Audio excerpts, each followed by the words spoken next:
Good morning, नमस्कार। स्वागत है आपका हमारे चैनल जीएस स्टडी 94 में। और दोस्तों मैं यश। तो दोस्तों सबसे पहले एक चीज़ स्पष्ट कर दें कि अब जो है वीडियो डेली अपलोड होगा।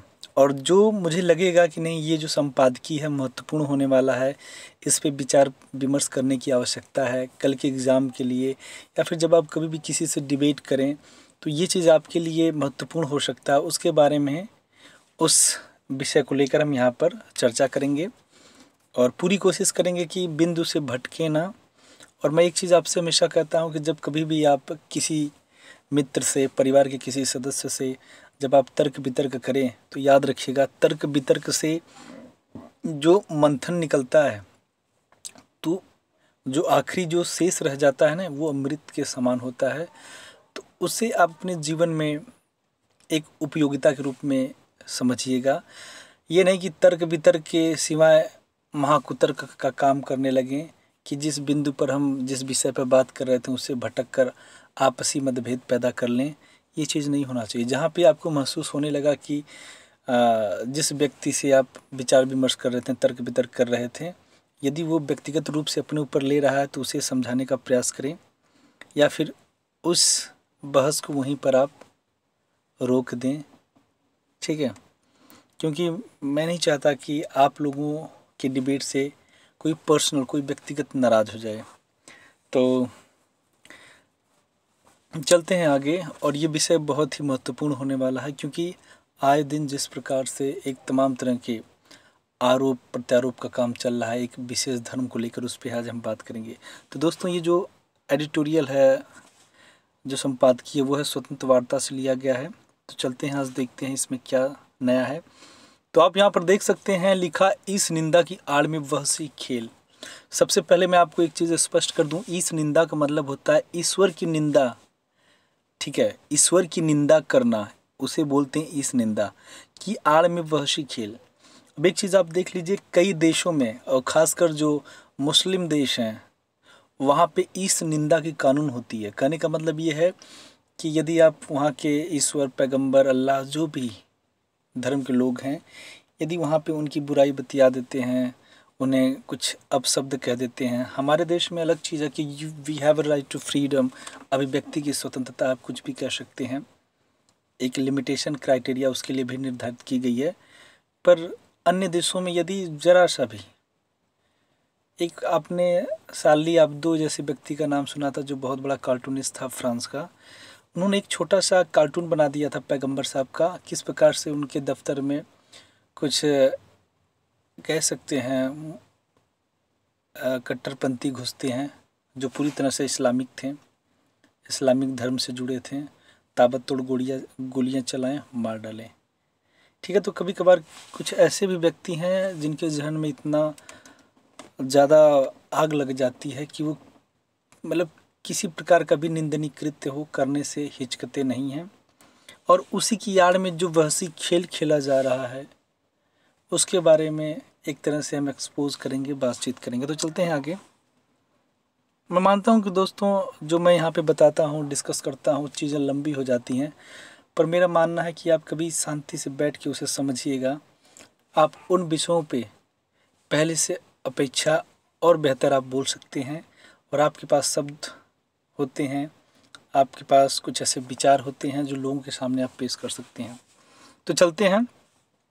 यहाँ पर लिखा, इस निंदा से संबंधित सभी घटनाएं हिंसक, बर्बर, विभत्स और अमानवीय होती हैं। अब आप देख सकते हैं कि इस निंदा से संबंधित, जैसे जब आप किसी भी ईश्वर के प्रति जब आप निंदा करेंगे, उनकी आलोचना करेंगे, कोई ज़रूरी नहीं है कि आप गाली दें, कुछ कमियां होती हैं, या फिर कुछ तर्क वितर्क कर दिए कि नहीं ऐसा नहीं, ऐसा होता होगा, तो उसके बाद जो संबंधित जो घटनाएं होती हैं वो बहुत ही खतरनाक होती हैं, बर्बर होती हैं, हिंसक होती हैं, विभत्स होती हैं, मानवीय होती हैं। यदि आपको एक एग्जांपल दूं तो सीरिया इराक का जो युद्ध चल रहा था, जो बहुत बड़ा सिविल वार था, तो दोस्तों वहाँ पे सबसे बड़ा जो युद्ध था ने अपने धर्म को श्रेष्ठ बताना था। और आपने कई जगह पे देखा होगा, श्रीलंका में पिछले साल जिस तरह से सिलसिलेवार तरीके से बम विस्फोट किया गया था, वो भी एक इस निंदा का ही कारण था। तो ऐसे लोगों से बचना चाहिए। आखिर ये किस मानसिकता के लोग हैं जो ऐसे कृत्य करने से नहीं डरते हैं, हिचकते नहीं हैं। इस निंदा की घटनाएं चाहे पाकिस्तान में घटती हैं, चाहे अफ़गानिस्तान में घटती हैं, चाहे बांग्लादेश में घटती हैं, चाहे अफ्रीकी मुस्लिम देशों में घटती हैं, सभी हिंसक ही होती हैं। अफ्रीकी देशों का दोस्तों इसलिए यहाँ जिक्र है चूँकि बोको हराम जैसी जो आतंकवादी गतिविधियाँ हैं, ऑर्गेनाइजेशन है, वहाँ पे जिस तरह से तबाही मचाया है नाइजीरिया में, कोई सोच भी नहीं सकता। 300-400 स्कूली बच्चियों को लोग उठाएंगे, उसके बाद जो उनके लड़ाकू हैं, जो इस्लामिक लुटेरे हैं, उनको सौंप दी जाती है। उनके साथ आप संबंध बनाएं, बच्चे पैदा करें, फिर उन बच्चों को भी वही तालीम दी जाएगी, ठीक है, उन्हें अपने आर्मी में भर्ती करेंगे। तो सोचिए किस प्रकार की मानसिकता से संचित लोग हैं। बर्बर ही होती है, विभत्स ही होती है, अमानवीय ही होती है। हिंसा बर्बरता पर उतारू भीड़ का दिमाग शून्य हो जाता है, भीड़ पागल हो जाती है, भीड़ को मौत से कम कुछ स्वीकार नहीं होता, दया करुणा और माफ़ करने की कोई भावना नहीं होती है। ये चीज़ें यहाँ पे इसलिए लिखी गई हैं। लिंचिंग आप जानते हैं, जिन्हें आप मॉब लिंचिंग, मॉब का मतलब होता है भीड़, लिंचिंग का मतलब होता है मार देना। जब कभी भी एक संगठित भीड़ के द्वारा किसी व्यक्ति की हत्या कर दी जाती है तो उसे मॉब लिंचिंग की घटना कहते हैं। उस समय यदि सामने वाला जो व्यक्ति है जिसको लोग मारते हैं, यदि वह करुणा से अपना हाथ जोड़े, माफ़ी मांगे, फिर भी दोस्तों उस समय इंसान की जो भावनाएं होती हैं वो शून्य हो जाती हैं। उसे बस एक ही चीज़ दिखाई देता है कि नहीं, इसने इस निंदा किया या फिर इसका उद्देश्य गलत था, इसको मार डालिए। इसमें तमाम तरह के लोग हैं। यहाँ खाली हिंदू मुस्लिम की मैं बात नहीं कर रहा हूँ, एक चीज़ आप जहन में डाल लीजिएगा। 1-2 साल पहले आपने एक घटना सुना होगा, महाराष्ट्र में 2-3 जो संत थे, कुछ लोगों ने एक झूठा प्रोपेगेंडा फैला दिया कि ये लोग बच्चा चोर हैं या फिर कुछ और हैं। उसके बाद कुछ भीड़ आती है और पुलिस के सामने जिस निर्मम तरीके से उन साधुओं की हत्या की जाती है, अपने आप में बहुत ही हृदय विदारक वो घटना थी। ऐसे तमाम तरह के मुसलमान भी थे जिनको झूठा बोल के कि नहीं भैया एक गाय का सेवन करता है, गाय का वध करता है, या फिर कह सकते हैं मतलब ऐसे कई सारे आरोप लगाकर जिस तरह से अखलाक को मार दिया गया एक भीड़ के द्वारा, तो ये गलत है। और यदि ऐसे ही समाज चलता रहा तो फिर कौन रहेगा। याद रखिएगा, यदि आप एक अच्छे परिवार से बिलोंग करते हैं, एक अच्छा जीवन जीना चाहते हैं, तो आप कभी भी नहीं चाहेंगे कि आप ऐसे जगहों पे रहें जहाँ पर छोटी सी बात के लिए एक भीड़ आती है और हत्या करके चली जाती है, ठीक है।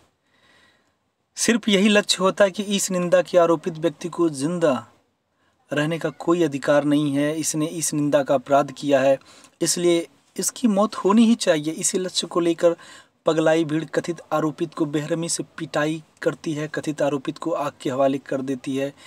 भीड़ यह समझने की भी कोशिश नहीं करती कि कथित अपराधी पर आरोप सच्चे हैं या झूठे हैं। तो आप एक चीज़ याद रखिए, अभी जो व्यक्ति है ये भी स्पष्ट नहीं हुआ है कि जो उसके ऊपर आरोप लगाए गए हैं वो सच है या झूठ नहीं। लोग बता दें, आज के समाज में लोग इतने ज़्यादा फ्रस्ट्रेट हो चुके हैं, ठीक है, कि कब वो कितना अग्रेसिव नेचर के हो जाएंगे, कब किसको क्या बोल देंगे, कब क्या कर बैठेंगे, कोई नहीं जानता। तो कहीं ना कहीं हम ऐसे समाज का निर्माण कर रहे हैं कि आने वाला जो भविष्य होगा हमारे बच्चों का बहुत ही खतरनाक होगा। मुस्लिम देशों में इस निंदा आधारित घटनाएं रुक ही नहीं सकती। आखिर क्यों? इसलिए कि इस्लाम आधारित घटनाओं के खिलाफ सभी की एक साथ जुगलबंदी होती है, सभी की एक ही राय होती है। सभी कहते हैं कि कथित आरोपी दया का पात्र नहीं है। एक यहाँ पे मैं कुछ जोड़ना चाहता हूँ। सिया वक्फ बोर्ड के जो रिजवी साहब थे, जिन्होंने डासना, जो गाज़ियाबाद का एक पवित्र स्थान है, धार्मिक स्थल मंदिर है, वहाँ पे हिंदू कह सकते हैं संतों के निगरानी में, ऑब्जर्वेशन में, जिस तरह से उन्होंने इस्लाम धर्म का परित्याग करके सनातन धर्म को अपनाया, उन्होंने सिरे से कहा मुझे इसलिए इस्लाम धर्म का परित्याग करना पड़ा, क्योंकि मैं राम मंदिर के निर्माण के साथ खड़ा था। मैं महिलाओं की सुरक्षा की वकालत करता था और ऐसे तमाम तरह के बुराइयां थीं कुरान में, जिनका मैं खुले मंच से कह सकते हैं बहिष्कार करता था। इसलिए मेरे नाम से, मेरे परिवार के नाम से फतवा जारी किया गया। वो सिया वक्फ बोर्ड के मेंबर भी रह चुके हैं। उसके बाद जब वो कहें कि मैं इतने बड़े पद पे रहने के बावजूद यदि मैं सुरक्षित नहीं हूँ, तो अब आप सोचिए मैं क्या करूँ। तो आप यहाँ पर देख सकते हैं कि जो व्यक्ति सही बोल रहा है, उसे जो धार्मिक ठेकेदार हैं इस्लाम के, वो किस तरह से आहत में आ जाते हैं कि अरे फला व्यक्ति सही कह रहा, तो कल को हमारी दुकान बंद हो जाएगी तो हम जाएंगे कहाँ। ऐसे में यही अवसर उनको मिलता है कि फला व्यक्ति के नाम से फतवा जारी कर दो, उसके बाद उसे उस धर्म से निष्कासित कर दो। तो ये आप बताएंगे कि कौन सा धर्म मुझे मानना है। मैं बार बार एक चीज़ कहता हूँ, जिसमें आप अच्छा महसूस करते हैं, जिसमें आपके विचार अच्छे स्पष्ट समझ में आते हो, वो धर्म अपनाइए। धर्म इंसान से बड़ा नहीं है, इंसानियत से बड़ा नहीं है। एक चीज़ आप याद रखिएगा दोस्तों, ठीक है। पुलिस, सरकार और न्यायपालिका के अधिकारी, कर्मचारी, राजनीतिज्ञ, सरकार के पदों पर बैठे लोगों की भावनाएं भी कथित आरोपी की मौत का समर्थन करती हैं। और यही नहीं, जो शासन प्रशासन है, जो प्रत्यक्ष रूप से वहाँ पे एक तरह से मौजूद था, वो भी देखिए किस प्रकार से जो आरोपी है उसके मौत का समर्थन करती है। कहने का मतलब ये है कि जो न्यायालय है उसका कोई मतलब नहीं है। अब बताइए, जब बिकरू कांड हुआ था, जहाँ पर विकास दुबे जैसे आपराधिक छवि के व्यक्ति को पुलिस महाकाल उज्जैन से उठाती है, रास्ते में ही गाड़ी पलट देती है, उसके बाद उसका इनकाउंटर कर देती है। तो ये इसके बाद जानते हैं, हमारा ही समाज का कुछ भाग था, कुछ अंश था जो पूरी तरह से समर्थन दे रहा था। वाह योगी जी, बहुत अच्छा कि ऐसे लोगों के लिए ऐसा ही कार्य करना चाहिए। तो मित्रों, हम कहीं न कहीं जानते हैं उस चीज़ से हमेशा के लिए छुटकारा नहीं मिला है। आपको बता दें, यदि कोई समाज का व्यक्ति गलत रास्ते जाता है, ऐसे कार्यों में वह संलग्न होता है, तो उसके पीछे सबसे बड़ा शासन प्रशासन का हाथ होता है। तो यदि उसे न्यायालय के द्वारा, जो भारत में अक्सर हम संविधान की बात करते हैं, पर दोस्तों जब नेता और जो प्रशासन के लोग हैं, जब उनकी भागीदारी मिली होती है, यदि वो अपने बचाव के लिए, तो हज़ार तरह के कानून तोड़ेंगे, हज़ार बार संविधान का संशोधन कर देंगे, उनके लिए कोई बोलने वाला नहीं है।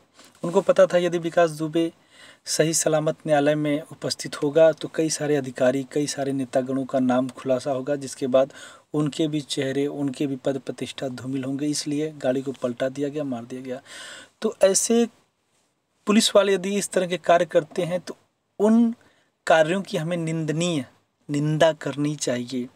यदि एक आप समृद्ध, एक अलग भारत निर्माण की बात करते हैं। यह अलग बात है कि कुछ मुस्लिम देश अंतर्राष्ट्रीय नियामकों की संहिताओं के पालन करने की झूठी सक्रियताएं दिखाते हैं, झूठी एक्शन की बात करते हैं। दुनिया को यह लगता है कि सही में इस निंदा से संबंधित घटनाओं पर एक्शन लिया जा रहा है, पर समय बीतने के साथ यह स्पष्ट हो जाता है कि मुस्लिम देशों की सक्रियताएं झूठी थीं। कभी कभार मैं अपने मित्रों से जैसे बात करता हूँ, तो जैसे जो हम लोग इंडस वैली ऋग्वैदिक जो सभ्यताएं हैं, सिंधु सभ्यता जो है, जब इसका जब हम लोग स्मरण करते हैं तो कुछ समय के लिए याद रखिएगा, ईश्वर जैसी चीज़ें हट जाती हैं। हमें ज्ञान होने लगता है कि हाँ, महाभारत में कौन सा पात्र क्या था, रामायण का क्या था, ठीक है, पहले के लोग ऐसे थे, ये था, ठीक है। वहाँ पे ईश्वर की कल्पना नगण्य हो जाती है, शून्य हो जाती है। तो कभी कभार जब इस बहस को मैं कुछ लोगों के बीच में करता हूँ तो लोग कहते हैं अरे ना, क्योंकि उनके पास ज्ञान नहीं है, ठीक है। एक मिनट, सॉरी, सर्दी। तो उनके पास ज्ञान नहीं है, वो उस बात को लेकर हमसे तर्क वितर्क नहीं कर सकते। इसीलिए फिर क्या कहेंगे, अरे आप ऐसे कैसे बोल सकते हैं, आप हिंदू धर्म के खिलाफ गलत बातें बोल रहे हैं, आप आडंबरपूर्ण बातें कर रहे हैं, ईश्वर के अस्तित्व पर आप प्रश्न चिन्ह लगा रहे हैं। नहीं सर, मैं ईश्वर के प्रश्न चिन्ह पर, ईश्वर के अस्तित्व के पर प्रश्न चिन्ह नहीं लगा रहा हूँ, बल्कि मैं आपकी आंखें खोलना चाहता हूँ कि इंसानियत, मानवता से बड़ा कोई भी धर्म नहीं है। आप ईश्वर की बात करते हैं और जब कोई कुकर्म करना होगा तो एक बार भी नहीं सोचेंगे कि नहीं ये भी किसी के घर की बेटी है। जब आपको चोरी करना पड़ता तो ये नहीं सोचेंगे कि फला व्यक्ति कैसे कमाया है, एक एक पाई जुटा के कैसे अपना संसाधन जुटाया है। कोई नहीं सोचता है दोस्तों। अपनी बहन बहन है, दूसरे की बहन बहन नहीं है। दूसरे की बहन तो बस ऐसे ही कह सकते हैं एक सामान की भांति है। तो ऐसे लोग बहुत जल्दी उत्तेजित हो जाते हैं जिनके पास ज्ञान नहीं है, जिनको लगता है कि अरे अब तो मेरे पास एक ही हथियार है, अब उत्तेजित हो जाइए और धर्म की रक्षा के लिए कहिए नहीं, कैसे आप बोल दिए। तो ऐसे लोगों से बहस न करें, क्योंकि ऐसे लोग आपके दिमाग को, आपके विचारों को पूरी तरह से तहस नहस कर सकते हैं। इस निंदा से संबंधित घटनाओं के हिंसक, बर्बर और अमानवीय अपराधी साफ बच जाते हैं, सजा नहीं होती है। अभी अभी पाकिस्तान के सियालकोट में इस निंदा विरोधी जो घटना हुई है, वह घटना कितनी भयानक है, कितनी हिंसक है, कितनी अमानवीय है, कितनी बर्बरी है। अभी स्पष्ट है कि जिस किसी ने यह घटना देखी है, सभी के दिल दहल गए, अंदर से लोग कांप गए, ये सोचने के लिए विवश हो गए कि क्या आदमी इतना भी अमानवीय हो सकता है। श्रीलंका मूल के फैक्ट्री प्रबंधक की सबसे पहले बेरहमी से पिटाई की गई, उसके अंग अंग को तोड़ डाले गए, उसके बाद उसके शरीर पर ज्वलनशील पदार्थ डालकर आग लगा दी गई। अब सोचिए इस निंदा में उसने कितनी बड़ी, सोच सकते हैं, कानून को तोड़ दिया कि उसके साथ ऐसा व्यवहार किया गया कि कोई जानवरों के साथ नहीं करेगा। और हमारे यहाँ तो एनिमल प्रोटेक्शन लॉ भी है। अभी कुछ दिन पहले आपने देखा होगा जब किसान आंदोलन चल रहा था, तो वहाँ पे किस प्रकार से एक व्यक्ति को इस निंदा के आरोप में, जो सिख समुदाय से जो संबंधित लोग हैं, उसकी जिस निर्मम तरीके से हत्या किए, उसको प्रताड़ित कर रहे थे, आप लोगों का रोंवा कांप जाएगा। हालांकि मैंने वीडियो फुटेज देखी थी और मेरी जो अंतरात्मा है पूरा अंदर से हिल गई कि कोई ज़बरदस्ती कैसे कर सकता है। ये तो मेरी खुद की अभिव्यक्ति होनी चाहिए कि मैं किसको मानूं, किसको प्राथमिकता दूं, किसको न दूं। पर आज देखिए समाज इतना बर्बर और हिंसक हो चुका है कि वो अपनी बात मनवाने के लिए, अपनी विचारधारा ज़बरदस्ती थोपने के लिए वो किसी भी हद तक कितना भी अमानवीय कृत्य कर सकता है। ये हमारी दुनिया, एक ऐसे भारत का निर्माण हम लोग कर रहे हैं जहाँ पर हमारे साधु संत आधे से ज़्यादा जेल में हैं। कोई राम रहीम तो कोई आसाराम। क्यों? क्योंकि हम लोग गलत विचारधाराओं के लोगों को प्राथमिकता दे रहे हैं, अपनी बात ज़बरदस्ती थोपने का प्रयास कर रहे हैं। क्यों हम नहीं चाहते हैं कि लोगों को समझाएं कि इंसान से बड़ा धर्म इंसान के लिए होता है, इंसान धर्म के लिए नहीं होता है। हर एक व्यक्ति यदि अपना अपना धर्म बनाए, ठीक है, अपने अपने धर्म को प्रमुख बनाने लगे, तो दोस्तों इस दुनिया में बस वही होगा, धर्म के नाम पर एक युद्ध छिड़ेगा और वही स्थिति होगी जो इससे पहले हमारे भारत जैसे देश की हो चुकी है और दुनिया भर के लोगों की हुई है। दुनिया भर में उसके जलते शरीर को देखा गया। अब सोचिए कितने निर्मम तरीके से उसकी हत्या की गई। भीड़ में कोई एक व्यक्ति भी ऐसा नहीं था जो दया, करुणा और माफ़ करने में विश्वास रखता था। भीड़ में कोई ऐसा व्यक्ति भी नहीं था जिसे फैक्ट्री प्रबंधक की जान की चिंता थी। भीड़ में ऐसा कोई व्यक्ति भी नहीं था जो भीड़ से फैक्ट्री प्रबंधक को बचाने की कोशिश तक किया हो। भीड़ में ऐसा कोई व्यक्ति भी नहीं था जो भीड़ को संयमित रखने की कोशिश किया हो। भीड़ में ऐसा कोई व्यक्ति भी नहीं था जो उसके मृत शरीर को ज्वलनशील पदार्थ डालकर जलाने से मना किया हो। भीड़ में शामिल सभी लोग खुश थे, भीड़ में शामिल सभी लोग उत्साहित थे, भीड़ में शामिल सभी लोग जश्न मना रहे थे, भीड़ में शामिल सभी लोग अपने आप को वीर घोषित कर रहे थे। सोचो, अरे भैया इतना वीरता घोषित करनी है तो ऐसा बीएसएफ में जाके चले जाओ, आर्मी में जाके सेवाएं दो, एथलीट बन जाओ, भारत जैसे या अपने अपने देश के लिए, पाकिस्तान के लिए, जिस देश से संबंधित उसके लिए जाके गोल्ड मेडल जीतो। हाँ, बड़े बड़े देशों में जाओ, खेल खेलो। तो दोस्तों यहाँ पे दो चीज़ें हैं, ये आपके अंदर भी गुस्सा है, हमारे अंदर भी गुस्सा है। तो गुस्सा का मतलब हमारे अंदर जो ऊर्जा है वो बाहर निकलने का प्रयास कर रही है। पर कुछ लोग हैं दोस्तों, इस ऊर्जा को गलत सही मतलब गलत दिशा में ले जाते हैं, कुछ लोग सही दिशा में ले जाते हैं। तो ये निर्भर करता है कि आप उसका यूटिलाइज कैसे कर रहे हैं, उसका उपयोग कैसे कर रहे हैं। कुछ लोग रात भर पढ़ के ISPCS हो जा रहे हैं, कुछ लोग तमंचा लेकर बाहर जा रहे हैं, लूट खसोट कर रहे हैं, गोली मारा जा रहे हैं, ख़त्म हो जा रहे हैं। तो अपनी ऊर्जा को समझिए, उसे सार्थक दिशा में लेकर जाएं। इस निंदा विरोधी अपराध का दृष्टिकोण भी बहुत ही जहरीला है, बहुत घृणित है, बहुत ही बर्बर है। आमतौर पर बड़े से बड़े अपराधी अपने बर्बर, हिंसक, लोभ हर्षक और मानवता को शर्मसार करने वाली घटनाओं पर कभी न कभी खेद प्रकट करते हैं, माफ़ी मांगते हैं, पछताते हैं और भविष्य में इस तरह के अपराध नहीं करने के वचन देते हैं। पर मुस्लिम देशों में इस निंदा विरोधी जो घटनाएं होती हैं उसके अपराधी कभी भी अपने अपराध पर क्षमा नहीं मांगते हैं, कभी भी अपने अपराध पर पछताते नहीं हैं, कभी भी अपने अपराध को गैर जरूरी या हिंसक नहीं कहते, अपने अपराध को स्वीकृति देते हैं, अपने अपराध को वीरता के साथ बखान करते हैं, अपने अपराध को सही ठहराते हैं। सिर्फ इतना ही नहीं बल्कि इस तरह के अनेक अपराधी को अंजाम देने की धमकी भी देते हैं। तो ये मात्र पाकिस्तान जैसे देश के लिए मॉब लिंचिंग की घटना नहीं है। आज से 2-4 साल पीछे जब आप जाएंगे उत्तर प्रदेश में या हमारे देश के अन्य प्रदेश में, अन्य ज़िलों में जिस तरह से मॉब लिंचिंग की तमाम घटनाएं हुई जिसमें निर्दोष कई लोग मारे गए, उसी भीड़ ने जिस अमानवीय बर्बरता, निर्मम हत्या को अंजाम दिया, मैं उनसे भी पूछना चाहता हूँ कि क्या हो जाता है आप लोगों को रह रह के। याद रखिएगा, कुछ चीज़ों का फैसला हमारे देश में जो व्यवस्थित रूप से जो किताब है, जो संविधान है, जो कानून है, जो न्यायालय है वो करेगा। यदि भीड़ ही किसी को ये कहे कि नहीं आप दोषी हैं या फिर आप दोष मुक्त हैं, तो दोस्तों सोचिए फिर क्या स्थिति होगी। पाकिस्तान के सियालकोट स्थित इस निंदा विरोधी घटना में जितने भी अपराधी पकड़े गए सभी ने अपने कुकृत्य पर गर्व किया है। उन्हें कोई पछतावा नहीं है, उन्हें कोई शर्मिंदगी नहीं है। मैं पढ़ रहा हूँ, हालांकि पाकिस्तान के विषय में दिया गया है, पर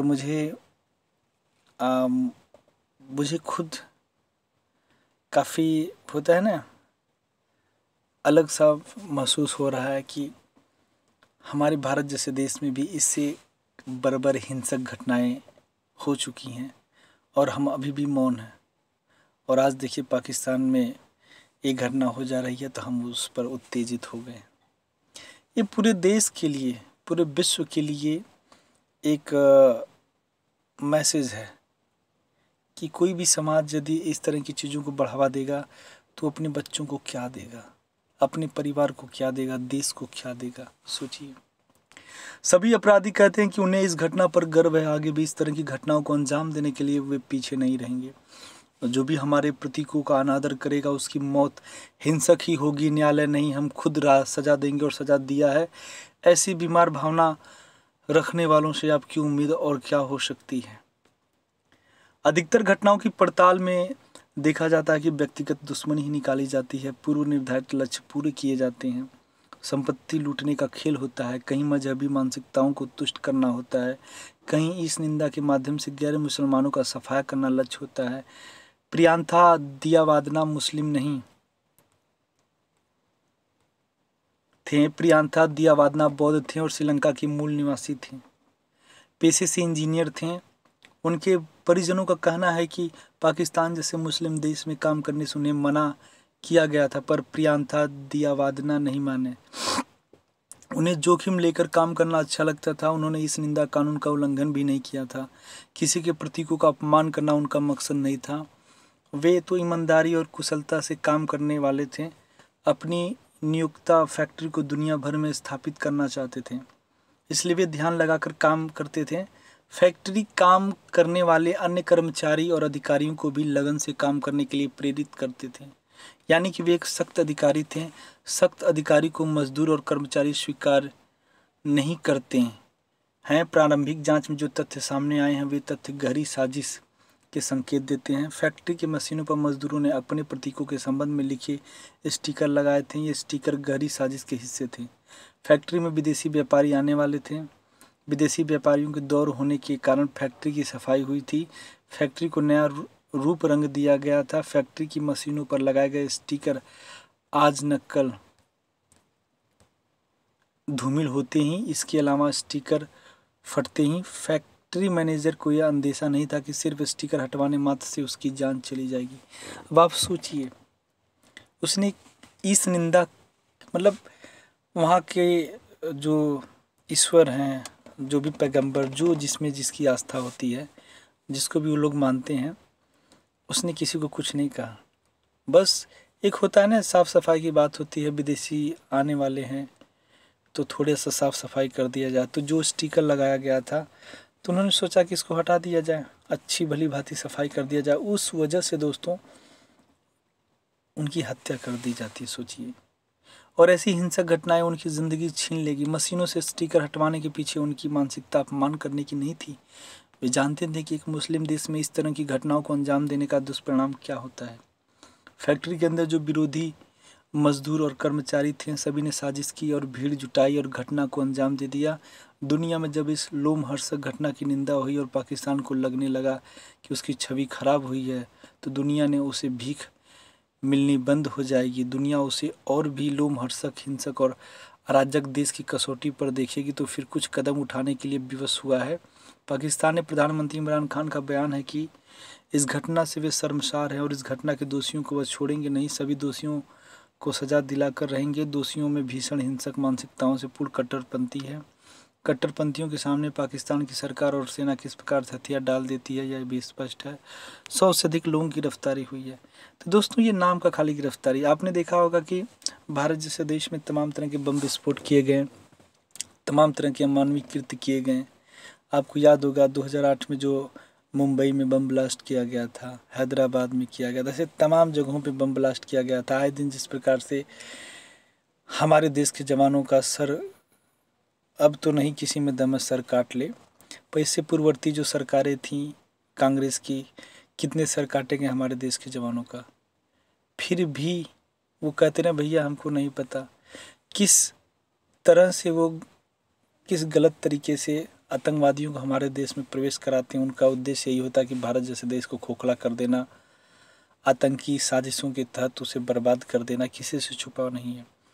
और ऐसे कृत्य के लिए कह रहा कि मैं शर्मसार हूँ ऐसे घटना के लिए। तो दोस्तों जानते हैं ऐसी घटनाओं, मतलब ऐसी घटनाओं को श्रेय कहाँ से मिलता है बताइए। आजकल की जो फिल्में हैं, आजकल की जो है ना, पहले जो परिवार होता था, परिवार पहली पाठशाला होता था, जो घर में दादाजी थे, दादी जी थी, जिस प्रकार से कहानी के माध्यम से बच्चे में ये डाल देती थी कि भावना क्या होता है, एक मानव का दूसरे मानव के लिए सहायता का क्या मूल्य है, अब वो चीज़ें खो गई। अब तो बच्चा मोबाइल में क्या कर रहा है, क्या नहीं कर रहा है। तो दोस्तों एक ऐसे समाज का निर्माण करने के लिए बहुत ही ज़रूरी है, यदि आपके परिवार में बच्चा है, यदि वो बात बात पे हिंसक हो जा रहा है, गुस्सा हो जा रहा है, तो उसको समझाइए। ये आपकी ऊर्जा को ख़त्म कर सकता है, आपके सीखने समझने की शक्ति को नष्ट कर सकता है, और उससे आपको समाज में क्या मिलेगा, ठीक है, उस सारी चीज़ों को बताएं, उसकी कमियों को बताएं। ठीक है, तो आज के लिए इतना ही। नमस्कार, धन्यवाद, थैंक यू।